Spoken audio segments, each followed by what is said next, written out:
Welcome back inside the corner, University of South Dakota Coyote Corner video blog. I'm Alex Heinert alongside Jay Elsen, talking some Coyote football today. And Jay, coming off a big win, USD, over Northern Arizona, 28-21 here in this building last week. How big was that win against a ranked Lumberjack team? Well, it was huge for a couple of reasons. Obviously, anytime you can go into your bye on a win, give yourself some confidence, that's a big thing for you. Not to mention that right on the other side of that bye is your conference season, and you want to obviously be playing well going into that league, because we've seen throughout the non-conference season just how strong this league is going to be and how difficult it's going to be for the next 8 weeks for South Dakota. So big win in that regard. Also a big win just for the program and for what they're trying to do here.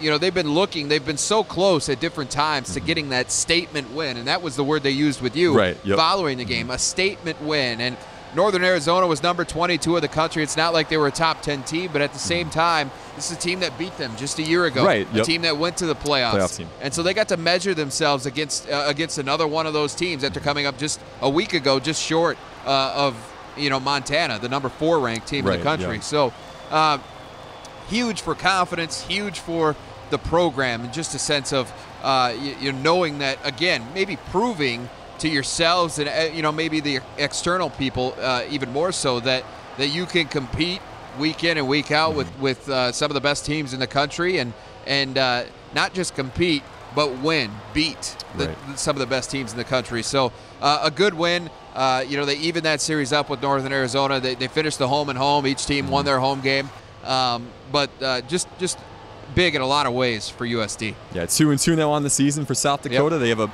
chance to rest up a little bit between now and Southern Illinois back on October the 4th.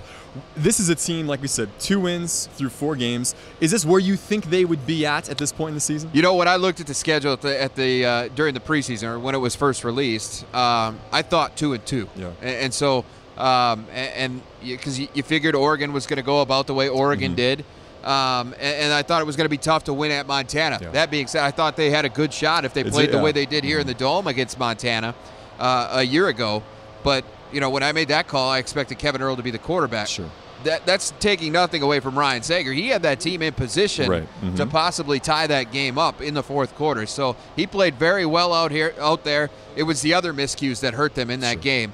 And those are the types of things that you get. Those are the types of things that happen to you in an environment like Washington Grizzly Stadium, which 26,000 people, incredibly loud. It's a night game, and so those are the types of things that can happen to you when you're on the road. And those are the things they cleaned up before they came home against Northern Arizona, and we saw the result. We saw what they were able to do when they were able to play a clean football game. They finished. And something that they hadn't done a lot of in the last couple of seasons. They struggled with that part of their game. They got on their heels a bit in the 3rd quarter, but they bounced back. They weathered that storm, and that's a very good sign going forward. Going forward, as you just said, Southern Illinois next up on the slate. They go to Carbondale on October the 4th. What's the biggest area of gain this South Dakota team needs to make between now and then? I think overall it's just you have to. We've talked about it before here on the blog. It's health. Because coming in, the D-line has been so dinged up. Well, we're seeing them start to get some guys back into that mix now, and that's good, but they're still short of Nick Jacobs, who was a 2-year starter before this year. He's been battling some medical things. There's like an illness, and if he can get back in there, he's getting closer, but they're watching. It's a spleen thing, and so they're being very careful, which they should be. For that. So that's big. Sam McLaren, their starting center, went down with a shoulder injury. He's had a couple of offseason surgeries on that shoulder. He's had some issues in the William Penn game and again against Montana, and then they sat him almost more precautionary than anything. It doesn't sound like they couldn't have got him back if they really needed him, but they said, well, let's take it, rest him up, get the extra week for the bye. Hopefully he's ready to go with some therapy and stuff to strengthen that shoulder.